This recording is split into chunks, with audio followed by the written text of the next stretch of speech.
Aspirations की बात की तो उसकी बात हम लोग करेंगे। एक सवाल और जिससे पहले कि उस पर आते हैं, ऑपोजिशन की सारी पार्टीज, राहुल गांधी, कांग्रेस, सब ये कहते हैं कि मोदी जी ये जो है मैच फिक्सिंग कर रहे हैं इस चुनाव पर। उन्होंने कहा है कि ईडी, सीबीआई और ईवीएम के बिना आप चुनाव नहीं जीत सकते। क्या कहेंगे आप? ईवीएम का जवाब तो देश की सुप्रीम कोर्ट ने दे दिया है और 2014 में इनके पास ईडी थी, इनके पास सीबीआई थी, तो हार क्यों गए भाई? मेरे होम मिनिस्टर तक को जेल में डाल दिया था, तो हार क्यों थे गए वो? अगर ईडी सीबीआई से चुनाव जीते जाते तो ईडी सीबीआई का काम तो इतने सालों तक कांग्रेस ने किया है, वो जीत जाते हैं जी। और इतना बड़ा देश एक म्यूनिसिपैलिटी का चुनाव फिक्स नहीं कर सकते भाई, जरा करके देखो, ये संभव होता है क्या फिक्सिंग? क्या क्या दुनिया को मूर्ख बना। लेकिन दुख इस बात का है कि ऐसी बातें करने वालों को आप मीडिया के लोग उनको पूछने के बजाय हमको पूछते हो।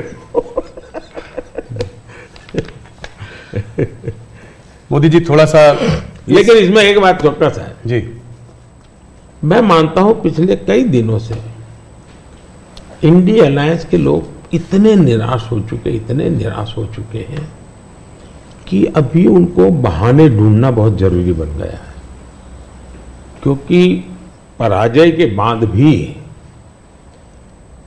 लोगों के सामने जाने के लिए उनको इसलिए मैं समझता हूं शायद वो अभी से ये सारे तर्क ढूंढ रहे हैं कि पराजय के तर्क क्या होंगे, शायद उसी की उनकी इंटरनल एक्सरसाइज है ये। मोदी जी दो स्टेट्स अहम है इस चुनाव में, एक है कर्नाटका और एक है महाराष्ट्र। कर्नाटका जहां पे अभी आपकी हार हुई थी विधानसभा के चुनाव में, और महाराष्ट्र इसलिए क्योंकि वहां पर एक अजीब सी खिचड़ी बनी हुई है, दो पार्टियां टूटी हैं। मेरे दो साथी मेरे साथ हैं। सबसे पहले शुरुआत करते हैं कर्नाटका से। तो हरिप्रसाद जी जो हमारे वहाँ के एडिटर हैं वो आपसे कुछ सवाल पूछना चाहते हैं। हरिप्रसाद जी स्वागत है आपका। ಕರ್ನಾಟಕದಲ್ಲಿ ನೇಹಾ ಹಿರೇಮಠ್ ಮರ್ಡರ್ ಕೇಸ್ ಬಹಳ ಚರ್ಚೆ ಆಗ್ತಾ ಇದೆ. Neha killed inside the campus by Fayaz. Even JP Nadda ji rushed to her house. आप क्या सोच रहे हैं, ये अभी ये फोकस शिफ्ट हो रहा है क्या? कर्नाटक का चुनाव का फोकस ऐसे इश्यूज को शिफ्ट हो रहा है? देखिए, नड्डा जी का कार्यक्रम वहां चल रहा था और इतनी बड़ी घटना घटी थी, और ऐसी चीजों में हमें वो किस दल के थे, वो कांग्रेस के थे, उसकी बेटी की हत्या हो गई तो हमारा क्या, ये हमारे संस्कार नहीं है, न ही हमारी सोच है, और एक मानवीय संवेदना का विषय है। और मैं मानता हूं कि अच्छा हुआ अध्यक्ष जी ने इतनी चुनाव की आपाधापी में भी उनके सांत्वना देने का प्रयास किया है। ये पूरी तरह मानवीय व्यवहार है।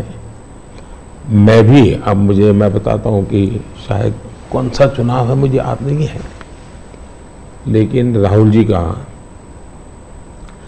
कहीं पर हवाई जहाज में कुछ गड़बड़ हुआ तो मुझे पता चला, तो मैंने तुरंत उनको फोन किया। मैंने कहा भाई आपको कुछ दिक्कत हुई है, क्या हुआ है?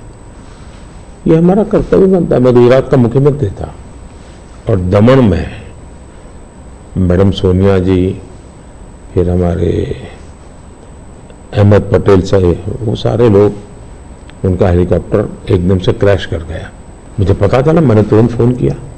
मैंने कहा मैं यहाँ से आपको एयर एम्बुलेंस भेजता हूँ।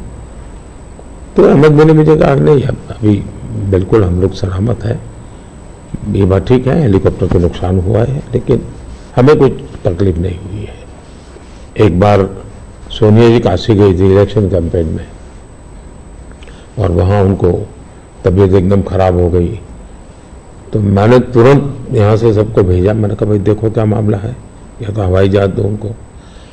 तो ये एक तो मेरे संस्कार भी हैं, अब मैं मानता हूँ कि ये राजनीति से परे होते हैं चीज़ें। तो मेरे लिए किसी का भी, किसी भी परिवार में आपत्ति आ जाए, ये हमारा राजनीति से ऊपर उठ करके ही व्यवहार होना चाहिए जी।